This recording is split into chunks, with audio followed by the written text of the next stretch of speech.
제 생각에 베트남이 나노젠 나노코박스 백신, 자국 백신만 나와서 백신을 맞고 경제만 좀만 돌아가면 아마 대박날 나라 중 하나가 되지 않을까 싶습니다. 중국 전력난이 엄청나죠, 지금. 자, 도널드 트럼프 행정부 당시에 미국이 대중간 세폭탄 한번 쏜 적이 있죠. 왜? 도널드 트럼프 대통령 때 미국하고 중국하고 대단했죠. 그 무역전쟁으로. 그러면서 그때 이제 많은 글로벌 다국적 기업들이 공장을 베트남으로 다 옮겼는데 또 인도로도 많이 옮기고 그래서 동남아시아로 많이 옮겼죠. 말레이시아 같은데. 근데 이번에 중국 전력난이 굉장히 심하죠. 뭐 다국적 기업들이 또다시 탈중국으로 서두르고 있다고 합니다. 사실은 전력난도 전력난이지만 지금 중국의 규제가 굉장히 심해서 뭐 플랫폼부터 해서 사교육부터 해서 뭐 전부 다 온통 규제뿐이라 전체적으로 탈중국화되어 있고 인도의 증시가 사상 최고를 가고 있습니다.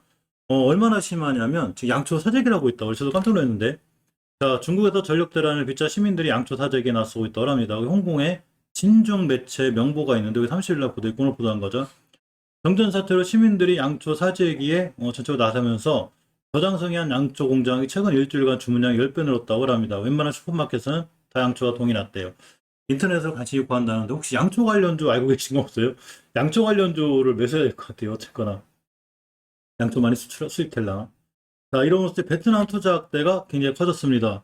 자, 동남아시아 전문 컨설팅 업체 아시아 퍼스펙티브가 있는데 일부 회사들이 중국에 투자하는 것을 망설이고 있고 사업을 진행하지 않고 있다고 그랬죠.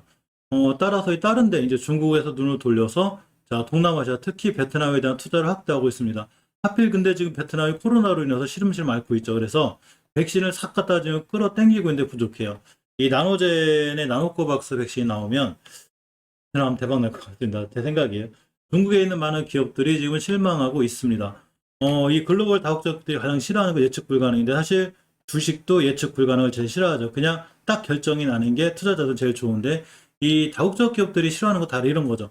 자, 중국 정부가 이 같은 조치가 무슨 말이냐면 가끔 전력이 뚝 떨어지니까 예고 없이 그냥 떨어진대요. 그러니까 도대체 뭐가 어떻게 돼? 모르겠다는 얘기죠. 사업을 해야 되는데 그래서 기존 정책의 안정성과 예측 가능성이 있어야 돼 이런 게 없어서 사업 연속성을 보장하기 위해서 전력 공급 차단할 때 사전 공제가 필요한데 이런 거 없이 저렇게 해버리면 글로벌 공급 기업들 세오들이 상당히 위험해지는 게 맞습니다.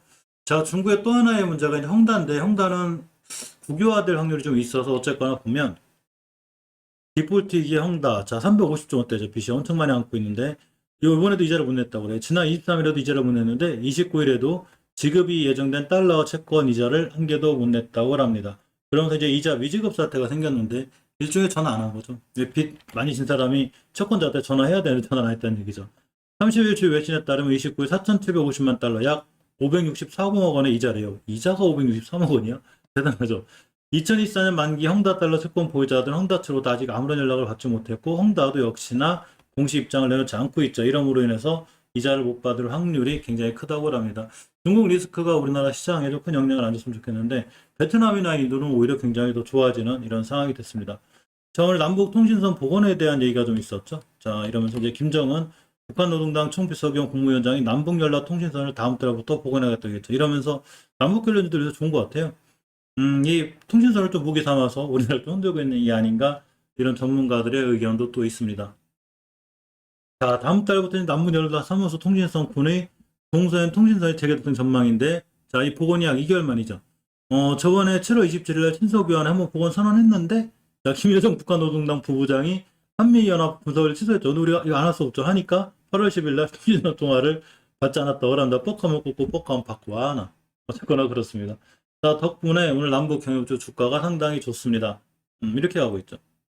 이렇게 되면 이렇게 신원부터 인디에프, 위신석재 특히 이제 전기 관련주들이 꽤 잘 올라가거든요. 이게 아마 중국의 전력난을 보고 우리 투자자들이 우리나라는 역시 전기에 좀 신경 써야 돼 이런 어쨌건 전기 관련주들이 굉장히 좋고 여기 대표적인 남북 경협주인 비료주들 그리고 철도주들의 흐름도 상당히 깔끔하게 오늘 흐름이 좋습니다. 물론 오늘 전체로 코닥 시장이나 코스피 시장이 나쁘지 않아서 어제보다는 좀 나아졌죠.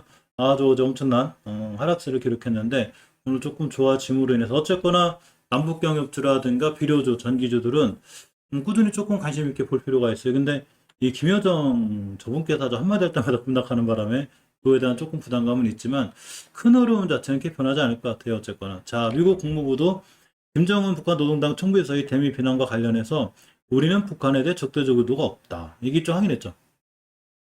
적대적 의도는 약간 중국적거나 자, 미 국무대변인은 뉴스완의 서면 논평 요청에 우리의 정책은 미국과 동맹국이 배치된 군대의 안보를 강화하는 실질적인 진전을 이루기 위해 북한과 진지하고 지속적인 외교를 추구하는 주동적인 실용적인 접근법. 쉽게 해서 내미는 거죠. 미 국무부에서 우리 북한의 적을 안 본다. 예전에 뭐 악의 축이니 뭐니 뭐 대단했었잖아요. 그렇게 안 본다는 얘기죠. 그러므로 좀 남북 관련주들은 조금 신경 써도 괜찮지 않을까라는 생각을 해봅니다. 자, 대출 금리가 올라가면서 여러 가지 금리가 올라가는데 저도 부채가 있는 사람이라 좀 걱정이 됩니다. 8월 달에 금리 인상 이후로다가 가계대출 금리가 3%를 넘었고 예금도 제로금리에서 벗어났습니다. 좀 걱정이죠. 30일 한국은행이 발표한 21년 8월 중 금융기관 가중 평균 금리에 따르면 신규 취급액 기준 예금은행의 대출 금리가 2.87%, 전달보다 0.19% 상승했어요. 기업대출도 상승했고 가계대출도 상승했고 이제 올리면 안 되는데 부채도 많은데 어쨌거나 대출금 상승은 조금 부담이 되는 게 사실입니다. 따라서 증시에서 개인들이 떠나고 있습니다. 자, 증시 떠나는 개미. 국내 증권 시장이 부진한 흐름을 보이죠. 지금 계속 빠졌거니다. 큰 재미가 없죠. 예전에 코로나 사태로 무너졌다가 쭉 올라가면서 동학개미 이렇게 많은 개미들이 들어왔는데 점점 재미가 없으니까 많이 떠나고 있습니다. 자금주의 강도가 상당히 약화된 거죠. 또 하나 가계대출 규제 강화가 계속되니까 향후 개인 자금 신규 유입세가 더 좀 둔화가 될 거라는. 그럼 이제 이렇게 알아서 또 올려줘요. 들어오라고 세력들이. 그럴 수 있습니다. 자, 두산중공업 개별적으로 보면 3D 프린팅 공장을 준공했고 국산전투기 KF1 부품도 공급한다고 합니다. 이 두산중공업이 대형 가스터빈, 또 국산전투기 KF1 시제기 등의 3D 프린팅 기술을 제조한 부품을 공급하고 다양한 분야의 기술 확대 적용하고 있는데 이 공장 하나를 오늘 준공했어요. 근데 주가는 뭐 크게 반응이 없죠. 두산중공업이 사실 많이 올라왔어요. 예전에 보면 이때가 벌써 5, 6천 원대? 최저 2천 원일 때 쓰는데 2천 원, 4, 5천, 5, 6천 원 있다가 한 3만 원대가 한 15배 막 두들라라고 해가지고 굉장히 핫했었죠. 그 시장에서. 근데 지금 꽤 부침을 겪고 있고 조정을 겪고 있죠. 많이 올라갔다 보니까 조정 후에 다시 돌아갈 수 있지 않을까 이렇게 한번 생각해 봅니다. 유바이로직스에 대한 개별 이슈도 있어서 한번 특징주로 갖고 왔습니다. 자, 유바이로직스가 이 다음 달 이상 3상 시험 계획을 신청했죠.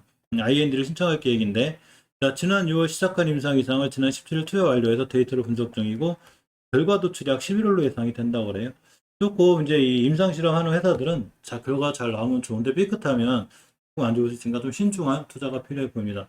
오늘 천연가스 선물이 갑자기 폭락해가지고 깜짝 놀랐습니다. 자, 오늘 미국 경제매체 CNBC에 따르면 시장조사업체 팩트셋의 자료를 인용해서 뉴욕 상하거래소에서 거래되는 11월물 천연가스 선물 가격이 장중 8%까지 떨어졌다고 그래 깜짝 놀랐는데 자, 6.85% 하락한, 자, 1MMBTU, 이게 연량단이라고 그래요. 이게 5.47달러선 약 6,500원? 이 정도 안착했다고 합니다. 그러면서 약간 떨어져가지고, 천연가스 관련주들이 아침에 살짝 밀리길래 이게 뭔 일이지 했는데, 결국 다시 다 돌아왔습니다.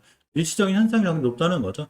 자, 일각에서 이번 폭락이 일시적이라고 진단했고, 투자 데이터 제공업체 오란다의 전략가들이 중국에서의 많은 수요, 미국의 역외 생산량 감소, 러시아의 공급 감소 등을 반영해서 이 천연가스 시장의 공급난은 단기간 해결되지 않고 계속 올라갈 거라는 이런 전망들을 내놓았습니다. 따라서 우리가 천연가스 관련주 주가를 잠깐 장중에 챙겨볼 필요가 있는데 아침에 좀 밀리는 것 같더니 결국은 이 꼬리, 양봉이라는 얘기는 시가보다 지금의 가격이 높다는 얘기죠. SL조합 같은 경우 6%대 급등하고 있고 LX 인터넷도 5%대 뭐 다른 종목들도 그런 거고 뉴스와 관련해서 11월 그 선물에 떨어졌다고 해서 크게 밀리거나 조정받는 뭐 이런 상황이 아니죠. 잘 유지가 돼 있는 이런 상황입니다. 이게 대성에너지 GS는 상한가를 갔던 종목들이기 때문에 당연히 뭐 조금 밀리는 건 당연하고 벌써 크게 밀리거나 선물의 하락에 관해서 크게 반응하지 않는 이런 모습으로 볼 수 있습니다.